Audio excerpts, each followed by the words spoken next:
Okay, welcome everybody. This is Bitrix24 Live, your opportunity to ask questions and get answers from our Bitrix24 experts. I am Damien Edwards, the commercial manager of Bitrix24 Gold Partners Interface. We are with me today. I have one of our Bitrix24 experts, Andy Naylor. Hi guys, thanks for joining us today. I'm the customer success manager here at Interface. So please do put your questions to us using whichever method that you're watching us on, whether it's LinkedIn or on the Zoom webinar, and we'll answer them as we go along. Okay, first question we've got in for today's session is, can you walk me through how I can connect up my emails? Should be quite straightforward, I think. Yeah, absolutely. So it's slightly different in the cloud and the on-premise. So you just need, on the cloud, it's very straightforward. You just click into webmail in this left-hand menu in here. Then you choose the email provider that you need to connect up. You then click on authenticate and it will allow you to log in to your email account, and it will appear in here. And then there's just a few settings that you need to just be aware of. How many emails do you want to bring in to your inbox inside Bitrix? So do you want to bring a week's worth, month's worth? The on-premise allows you to bring all of them. So just be wary. If you are connecting up all of your emails, it will take a considerable amount of time to bring them in. We would always recommend using the external SMTP. So it will use Google's SMTP server in this case to send your emails. And then finally, if you want your emails going into the CRM, so if you're emailing a contact maybe from Gmail in this case, and the contact exists in your CRM, then it can take a copy of that email and put it against that particular contact. And to do that, you just need to have the link to CRM option checked. So Bitrix syncs emails every 10 minutes if you're logged in to the system. If you're not logged in and you don't have this option checked, it will start syncing next time that you log in to the system. If you have this checked, it essentially checks to see if anybody else is logged into the system. And if they are, then this will sync in the background. They won't have access to your mailbox, but it will mean that it syncs. And if those contacts email this particular email account whilst you're not logged in, they will still go into the CRM contact that the email is associated against. We generally recommend, if you connect up your emails and it's a personal work email, then we would generally say to have these deselected. It just means that there's less spam possibilities, so you don't want to create a new lead for all of your incoming emails. We generally say to do that if the email that you're connecting up is for lead generation purposes only. So that's quite a good use case for this. And then again, if you're connecting up your like Andy at interface.com, I generally wouldn't have this selected because I want to have control over who gets created inside the CRM. But again, you might have some use cases where this can become really useful. As I mentioned, nobody else has access to your account, email account as standard, unless you add them to this mailbox access here. If you're on the on-premise, slightly different. You just need to ensure that you go into the control panel in here, and then in our settings, system settings, and then in our module settings, if you just scroll down to the social website integration, then you can connect up. You need to ensure that if it's Google, you need the client ID and secret. If it's Office 365, you need to create an application in Azure. And there are settings and instructions on how to do this in each one of the different settings in here. So slightly different. Once you've connected it up, it's exactly the same process in here. You just click on mail in the left-hand menu. We've got it just hidden here, but then you just follow the steps exactly the same way as we did on the cloud. Okay, thank you. Next question. My team can't see my calendar. Why is this? We can share calendars, can't we? I think across teams. Yeah, absolutely. It all depends on your own settings. So if I go into, I've got my calendar in here. So if I click on this, and then in the little gear icon here, I can scroll down and I can set the permissions on who can see my calendar. So at this moment in time, I've got Mark Hope. You can click on here, you can hover over departments, and it might be that I want all employees of the finance department to be able to just view my calendar. I can have edit calendars and events, so I can give other members, other departments full access as well. Once I do that, then what you can do is any other user should be able to click on the little down arrow, click on the user calendar, and then you should be able to add other users' calendars that you have in here. So as long as they have granted access to allow you to view it, to allow you to edit it, then you can connect it here. So that's why you can, that's how you can allow your team members to be able to see it. Okay, very good. Next question. How do I remove the old invoices area in the CRM? So I believe that Bitrix has updated the invoices module, but they're running two versions, aren't they? The new one and the old one. You see two links, I think, in the CRM. So if you just want to use the new one, then is it possible to edit these menus and remove these items? Yeah, absolutely. So yeah, there is a setting where you can, let me just go into our CRM settings. So as you say, Bitrix have introduced the I would say new, it's about a few months old now, isn't it? And the new invoices module is the slider, same as the quotes, leads, deals. So we can go into our settings in the CRM, other settings, and then other settings in here. And then if we scroll down in here, you can see that we can deselect or select the show legacies invoice menu in here. So if you are seeing the invoices old inside your sales drop down here, then that's the reason why. You can just go into your settings, you can turn it off. You can still access it if you, you might want to save the link because there might be some invoices that maybe are outstanding in there. What we would generally recommend doing is just closing out those invoices or waiting for those invoices to be paid and then remove the legacy menu item, because then you can just move forward using the latest invoice module. Yeah, it might be a good idea to move over on the 1st of January to the new module. If there's any outstanding ones, maybe duplicate those over to the new module. Next question we have, is there a way to see more of my fields in the Kanban view on my deals? So this didn't used to be possible, but I think it's possible now. Is that right? You can custom and you can do Kanban view. Yeah, absolutely. And now that the Kanban view is available in invoices and it's available in quotes now, then essentially what we can do is click on the little gear icon up here.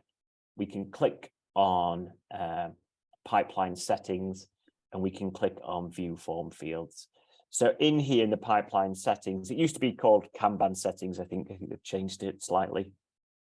But in here, we can determine what fields are shown. So if I wanted to click on type, click on save, and then you can see here now the license type is shown on here. So it is quite good because obviously you don't have to then click into each of the deals to go into and see all of the information in there. You can have the key information, and you can see it can get quite large. Whereas before, yeah, you would only show the name, the value, and I think the person responsible as well. So yep, that's how you do it. And like I say, that's available in leads, that's available in the new invoices. You can show and hide any of the information on there. Okay, thank you. Next question. Please, could you show me how to configure my rented telephone number to be answered by certain members of my team? So you can create groups, can't you? I think either add individuals or departments, I think, or is it? Yeah, so you can set queue groups. So in here, it's the telephone menus moved slightly into CRM and add-ons. So if we go into the telephony section, so on here we're renting a UK number for $6 a month. And what you can do is you can go into it via this way, and we can see if we click next to the number, we can click on configure.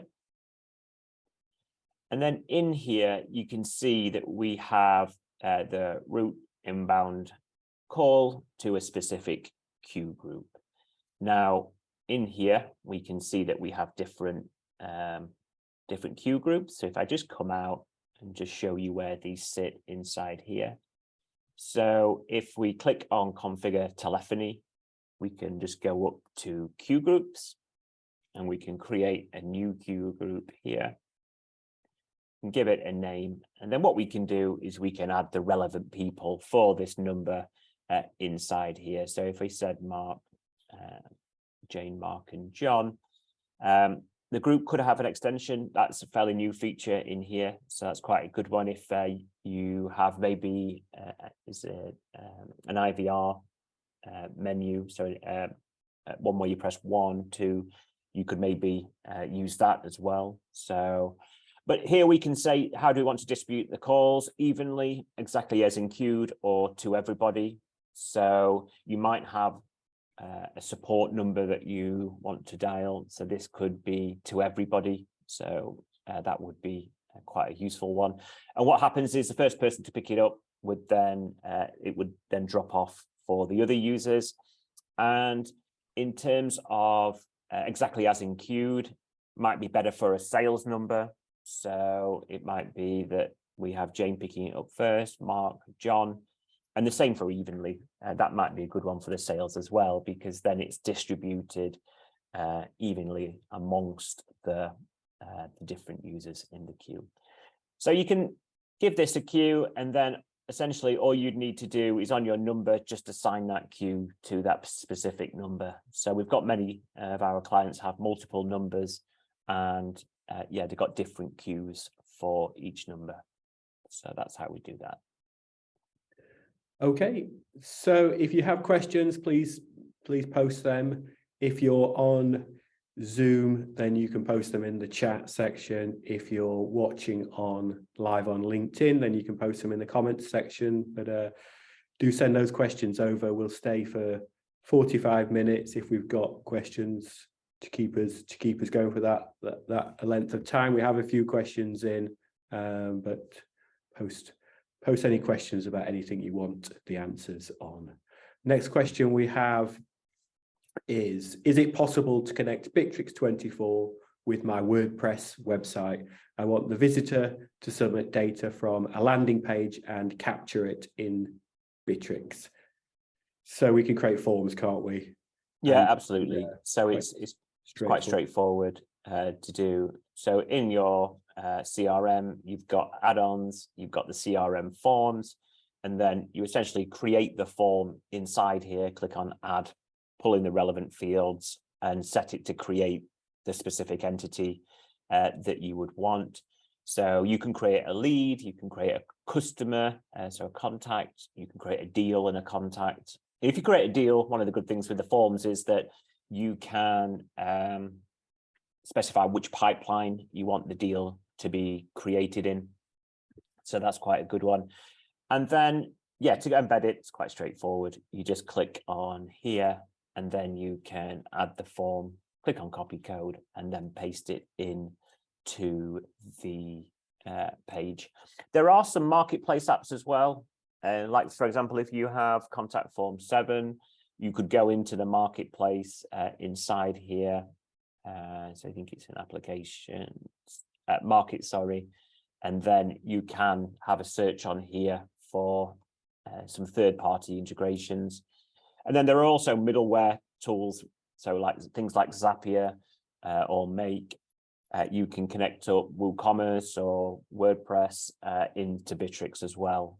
So yeah, there are quite a few options that you can use, but the CRM forms are certainly the easiest. Okay, next question. How can I send my client list from my ERP, which is PHC, to Bitrix and maintain the client's list updated? So if you have data in your ERP, a list of your clients in your ERP system, then we can integrate that with Bitrix. We could do an integration which is one way, where it posts the details of your clients as and when they're added or when they're changed. It will post those into the CRM within Bitrix, maintain that within Bitrix. We can work on doing a two-way as well. So if it's updated in Bitrix, then you can post that information back into your ERP system. The particular way that you do it would depend on your requirements. We'd also need to know how often you want to sync that data, and we'd need to know a bit about your system, your PHC system, to understand what sort of API it has, what's the possibilities of the API. So generally you would sync something when it's added or when it's changed, but it may be that you want to do it on a periodically every couple of minutes or something. So it is possible to do it through the API. How we develop it would be either a custom development, which is a direct integration using the API, or we'd use some middleware to do it quick, to do the integration quickly. If you do a custom development and you pay, you'll pay, we can do that for you. You pay for our time to build that integration. Can take a little bit of time to do. So there is an investment that would be required to build that. If you use the middleware, you pay per action. So every time some data is updated from one system to the other, you pay a very small amount of money per action. So we can, if you want to get in touch with us, we can discuss best ways of doing it, but it certainly can be done. That's sort of work we do all the time, is building integrations between systems. Next question, can I use the workflow designer tool to trigger a change in a custom field? Meaning, if a custom field is updated, can I trigger an automation to update a date field? So what we need to create a business process to check a field, and when that field changes, I think we're changing another field, probably a date field, I think it says here. So is that possible with a business process, I think, Andy, to look for a field, to check when a field is updated? Is that right? I mean, you certainly can do that. It is a little bit difficult in terms of identifying the change from what it originally was to what it is again, because what you would need to do, and it may be that if you can, Brandon, if you can provide your details, I might be able to send a short video after this to show you. But essentially, if we go, let me just go into where it would be and sit into CRM settings, and then we click into automation and then business processes. So these act a little bit differently in terms of, they're not like the automation where you have to move it to a status to trigger something from happening.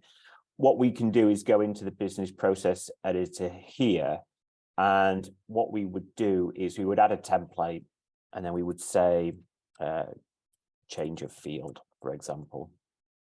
And then rather than auto run it when added, we would auto run it when changed. So every time a deal gets changed, this process is triggered, essentially. So what we would need to do is we would first of all need to, I think, I don't know if you can help, Damien, but I think we would need to have the original value, and then we would need to have the new value, and then compare the two together. So I think you would have to have essentially two fields. I think you would have to have, and then you would run a condition in here. You would run a condition in here that would essentially check to see whether the two fields match. So if field 1 equals field 2, then there's been no change. Or if field 1 is different from field 2, then there would be a change. And then based on that, you could then use the edit element option, and then you would populate a date field, as like you said. So if I was to, I don't think we've got, oh yeah, event date. We could populate it with maybe the current time or whatever it is in here, or a specific date. That's how you would need to do it. But I think it just needs a little bit of thinking about. And again, I can come up with a solution, and I can certainly maybe do like a short recording for YouTube for that. Yeah, Brandon sent his email address, so we can send something over. But at the end of that process, you just then copy the field 2 to match field 1, so that when you're checking next time, they both match up. So yeah. Next question we have. So been asked for our email address here, so that you can get a quote. So if you email us at sales@intraface intreface.com, we can send you a quote for that integration work. Next question we have is, currently exporting data to Excel from an SPA can only be done by an admin. Will regular users be able to do that soon? So I don't know about any changes to the permissions there, but can we change them in here? Is that possible to do that already? Yeah, I would have thought, because you do have in your, sorry, I've gone into the CRM settings, access permissions, and then CRM. And then when you create a new SPA, it does come into here. So we can see, for example, our dentist appointment is an SPA. You should be able to set the ability to export all to a specific role, and then have that role assigned to a non-administrator. So it might be that, John, that your CRM administrator role has the ability to export that. And then I think by default, when you create a new SPA, I think these export options are denied. So it might be that is that's what's happening.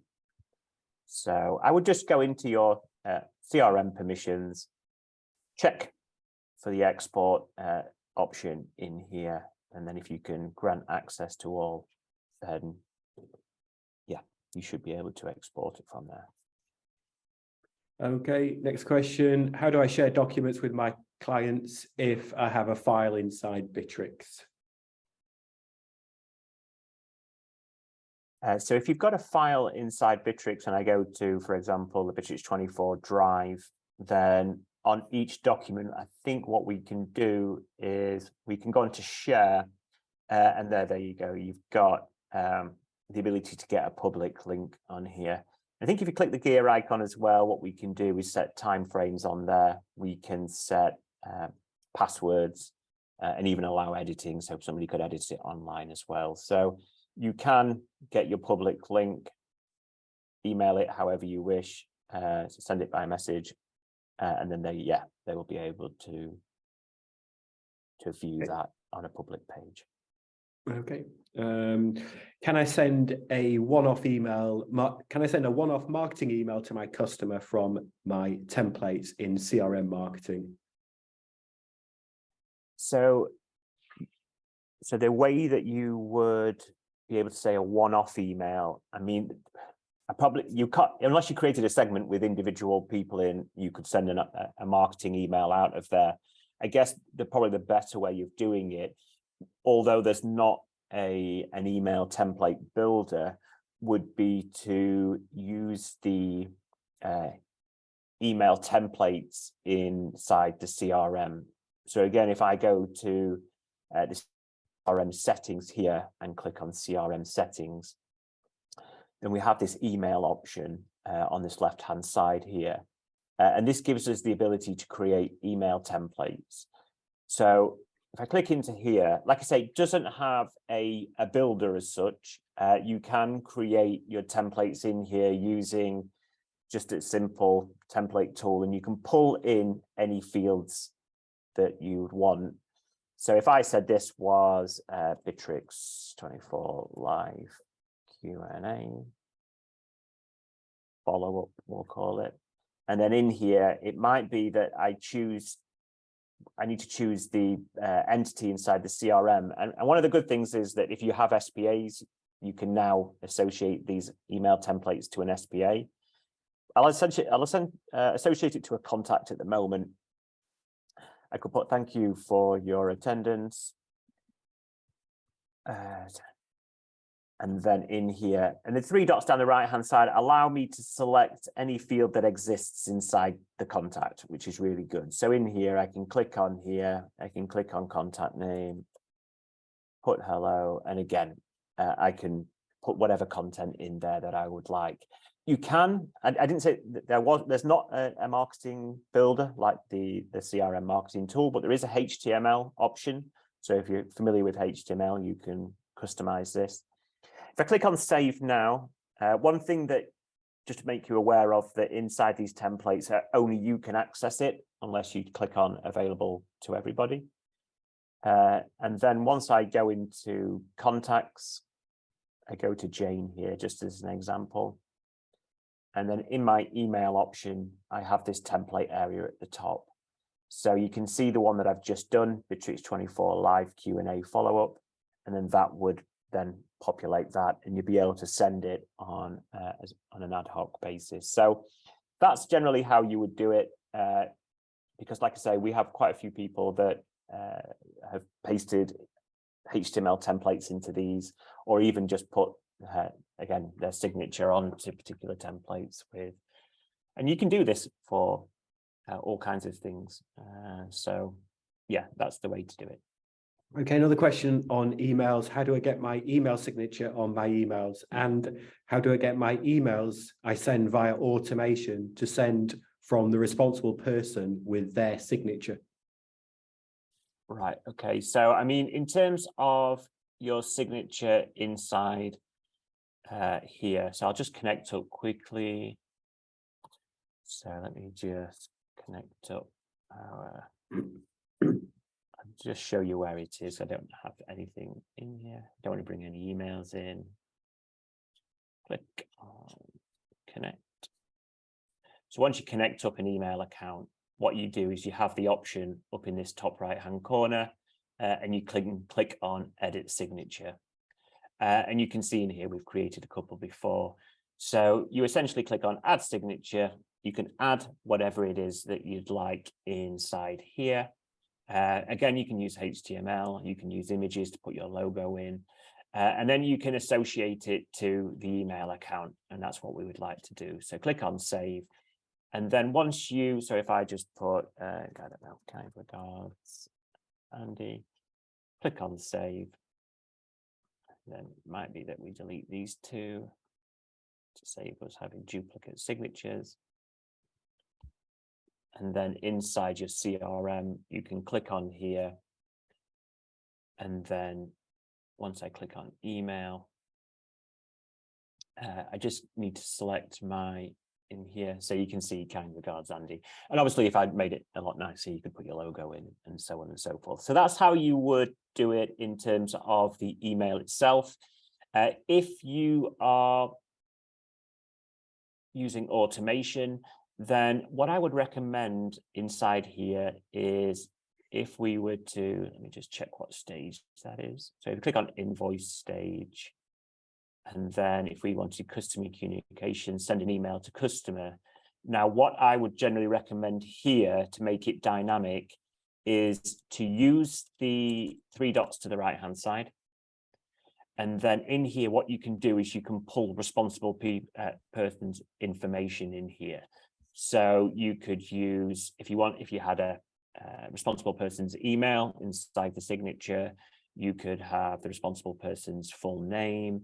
And that's how I would do it in here and create your signature inside the automation rule itself. So I could put, like you say, in here, and then you would just put the person's email. and so on and so forth. So you can style it up however you wish. It depends what you've got, what information you've got in your signature, really. But that will then be really key because it can associate itself to the person who's responsible. And if you have the from as auto select, it will automatically send it from the responsible person as long as they've got their email connected up using the email integration, which we've been through today. So yeah, that's how you personalize automated emails from your automation rules. Okay, next question. Can you show me how the meeting rooms work in the calendar? Yeah, certainly. So if we go into calendar in here, and then we go into meeting room availability, then what we have the ability to do now is create additional meeting rooms. So it can be quite good if you've got multiple rooms at your office. Might be that you have particular training rooms or conference rooms. I can click on here, add a new meeting room, and we could call it Andy's conference room. And one of the good things, we can put a capacity on it as well. So we could put 10. And what we can do is add it to a category. So I'll add it to my conference room categories. You can have a color, which is quite good if you want to see different colors inside the calendar. I can click on save here. And then what I can do is I can either use it in the company calendar, in the meeting room. So let's just go in the company calendar here. Click on create, and I can select the conference room that I want to see. Now, one of the good things when we do that is that it will automatically show us the conference room availability inside here, as well as the attendees that I'm inviting. So I could select Jack, Damien, I could see their calendar if they've got their calendar integrated, but I could also see the conference room. So I can see when it's booked, when it's available, and I could switch the conference room if I needed to then based on the availability of that particular one. So that's how you add a meeting room, and that's how you can select it in the location field to pull it from that particular meeting room's calendar. Okay, next question. What are the red numbers in tasks and projects? And then follow-up question, how can I remove the red numbers in the CRM? So there's counters in projects and counters in the CRM, aren't they? Aren't there? So they're just notifications, aren't they? But what are they for inside tasks and how can they be removed inside the CRM? Yeah, so they're slightly different inside the CRM to the tasks and projects. I mean, it's quite clear when you go into it in the top, if you've missed it, is that you can see in here my items 15 overdue, which you can only remove those if you were to extend the deadline of the task. So if I was to click into this one, for example, and then set the deadline to the 30th of December, we'll be able to see this, and then this drops down to 14. So that's how you would lower your counters. With regards to comments, so 7 is the number of comments that I have unread. So in a morning when I come into the office, if one of the developers maybe have been working through the evening, I can see if there's been any updates on the tasks that they've commented on. So I can click on here. That will then give me a filtered list of the tasks that there has been additional comments on. I can click into it. I can see the comments in here. It does include pings, just to make you aware. I know there's no comments on here, but there is additional pings in here, and you can see that then drops down to 4, and because there was 3 pings, that this was originally 7, there was 3 pings that I've missed, and that's taken me the total countdown. So it's things like that that are really beneficial to keep you updated on the tasks. We use it quite a lot here, so we don't miss anything that's happening between different team members. With regards to the CRM, generally, it's all related to activity. So you can see we have employees planned activity. There's 2 currently overdue. So that's where the counters come from there. I do believe there is a setting inside the CRM settings, and then other settings in here. that we can go to activity, and we can, it used to be in here, maybe it's been taken off. So let me have a look.